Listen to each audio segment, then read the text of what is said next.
maravilhosa e que nos remete aqui ao texto. Ao texto.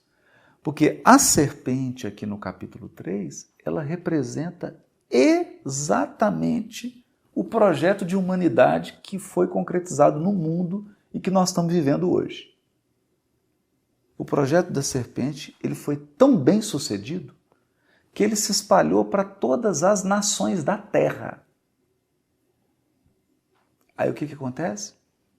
Multiplica-se a desigualdade, multiplicou-se o crime, multiplicou-se o suicídio, multiplicou-se a depressão, multiplicou-se o egoísmo e a indiferença. Indiferença. Você pode experimentar andar em uma grande avenida de uma grande metrópole. Experimenta andar chorando por uma grande avenida. Raríssimas pessoas vão perceber que você está chorando. Esse é o projeto Serpente. Porque ele é o projeto do autocentramento. Ele é o projeto do homem construindo o homem, sem Deus. Tira Deus. Eu vou fazer sozinho. Eu dou conta. Eu faço. Esse projeto se alastrou e agora nós estamos experimentando o ápice das consequências desse projeto.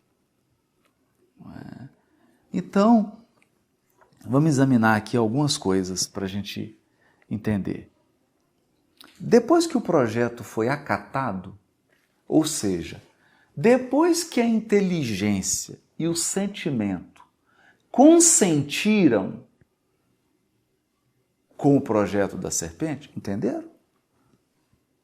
Porque a inteligência que é Adão e o sentimento que é Eva poderiam ter obedecido e consentido, né? Obedecido e resignado, ou consentido com o projeto de Deus. Mas eles não consentiram, não acataram, não acolheram, não ouviram com docilidade. Mas ao projeto da serpente, sim. A serpente foi muito bem recebida.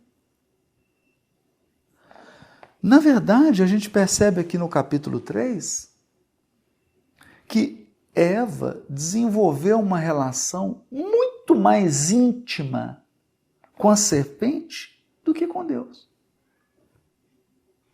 O relacionamento dela com a serpente é quase que de cumplicidade, de entrega. Então ela consentiu. Ela resignou-se. Ela aceitou, ela acolheu a proposta da serpente, que era qual proposta? Vamos fazer, mas tira Deus. Nós vamos competir com Ele. Nós vamos fazer algo melhor do que Ele. Nós vamos tirar a posição dele. Nós vamos ocupar a posição de Deus. Esse é o projeto da serpente. Vamos ocupar a posição de Deus. E olha, gente, não é raro a gente ouvir na ciência, nas artes, na política, na economia, variações da seguinte frase: não, nós não precisamos de Deus. Vem trazer esse negócio de religiosidade, de Deus. Não, tira, nós não precisamos disso. É comum a gente ouvir isso. Que é o DNA da serpente. Essa é a marca da serpente.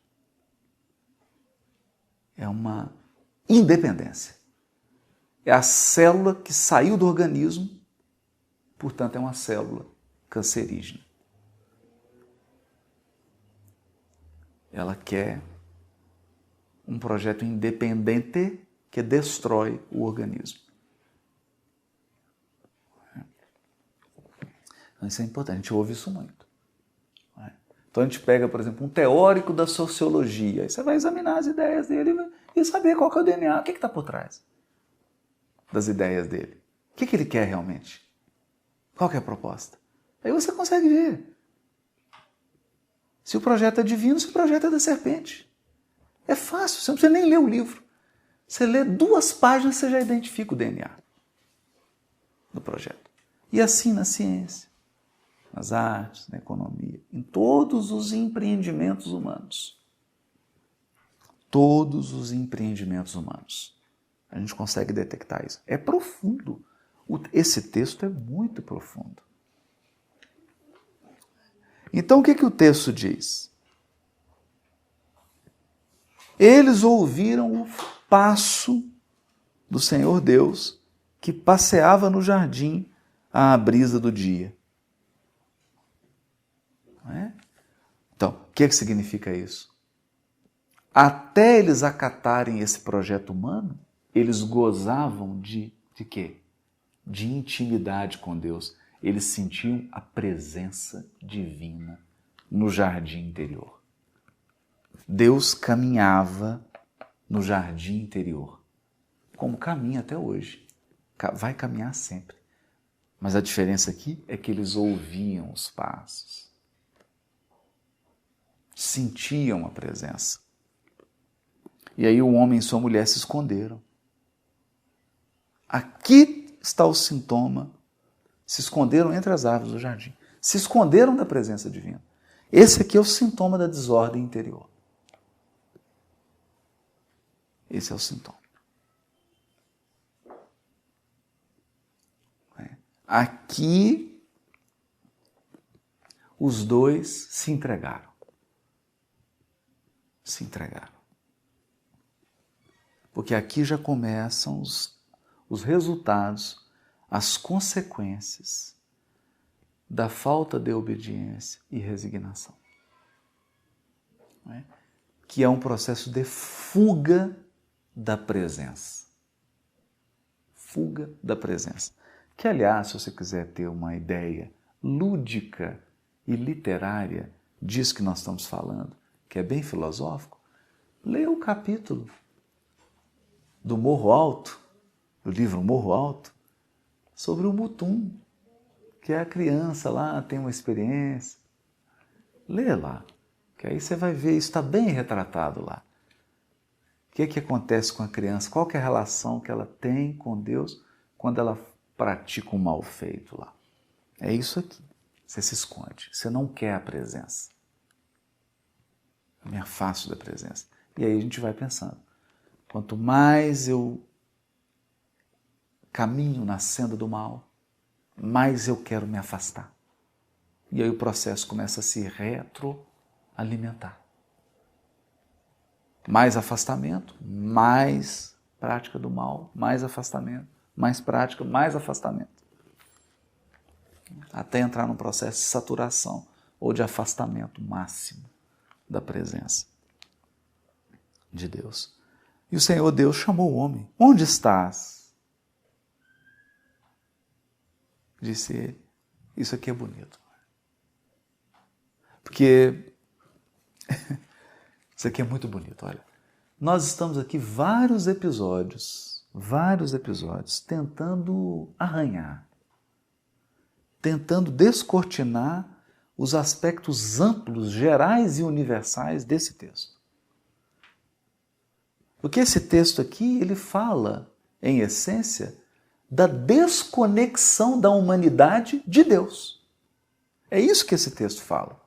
E de um projeto de reconexão da humanidade com Deus, e esse projeto se chama Jesus Cristo. Nosso Senhor Jesus Cristo. Jesus Cristo é o projeto de Deus de reconexão da humanidade com o Criador. Então é disso que nós estamos falando aqui. E aí olha que interessante. O Criador, na sua sabedoria, no seu amor infinito, percebendo que Adão se escondia, chamou Adão e perguntou para ele: Adão, o que você fez? Não, não foi isso que ele perguntou. O que você fez? A pergunta é mais profunda. A pergunta é: Adão, onde estás?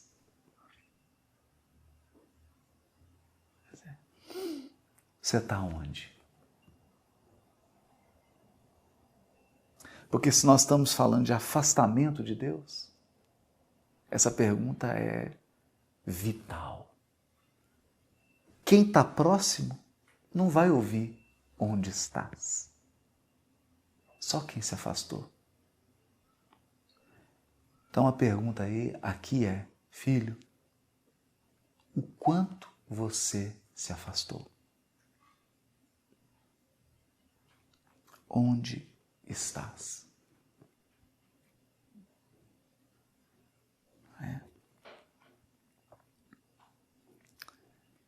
A pergunta é para a inteligência. Não é para o sentimento. É para a inteligência. É para a nossa capacidade de refletir, de ponderar, de examinar, de comparar, de aprofundar. Onde estás? E é o que ele faz? Ele renuncia mais uma vez ao que lhe é devido.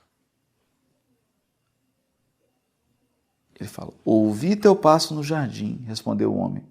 Tive medo, porque estou nu e me escondi.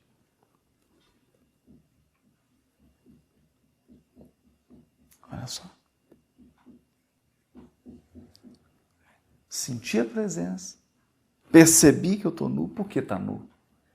Porque agora o texto é simbólico. Adão perdeu a cobertura divina. Entendem? Então, todo ser humano, toda criatura alinhada com Deus, ela tem uma parcela humana e tem uma parcela de cobertura divina. Se eu me afasto da presença, da conexão com Deus, só me resta a parte humana. E ela é insuficiente. Eu sei que ela é insuficiente. Isso é visível. Porque a cobertura divina, o cobrimento, aquilo com que Deus nos cobre, é o plus. É o plus. Por isso, em Atos nós vamos ouvir assim, mesmo em Romanos, né? Paulo dizendo, se Deus é por nós, quem será contra? Se eu estou sob a cobertura do Criador, se eu estou homologado em conexão, eu tenho uma cobertura. Se eu não estou, qual que é a sensação? Sensação de desordem interna, sensação de desagregação interior, sensação de carência, sensação de incapacidade, sensação de fracasso, de baixa autoestima. Isso vai se refletir como? Uma necessidade de destacar, com a necessidade de sobrepujar, de ferir, de conquistar, de dominar. Para quê? Para suprir a carência. Faça um movimento contrário para suprir a carência. Carência que não será suprida por homens. Porque, na verdade, o que eu estou sentindo falta é da cobertura divina. E aí ele se esconde. Se esconde. Porque não tem coragem. Se tornou orgulhoso. Não tem coragem de retomar a conexão. Não tem coragem de aceitar a presença divina, né? A presença divina que vai pronunciar retidões sobre tudo o que é torto na nossa vida, como diz o Luiz. Né? Presença divina que pronuncia retidões, que corrige tudo que é torto. Né? E aí Deus pergunta para ele, e quem te fez saber que estavas nu?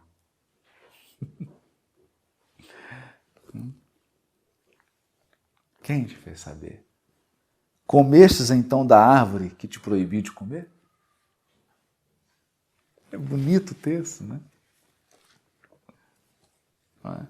É como se o Criador dissesse assim, mas então você comeu do projeto O Homem Sem Deus,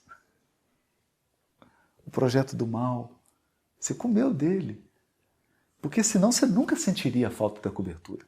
Você nunca se sentiria nu. Você nunca experimentaria essa consciência de estar nu. Estaria sempre acobertado. Amparado. Amparado é melhor, né? Amparado.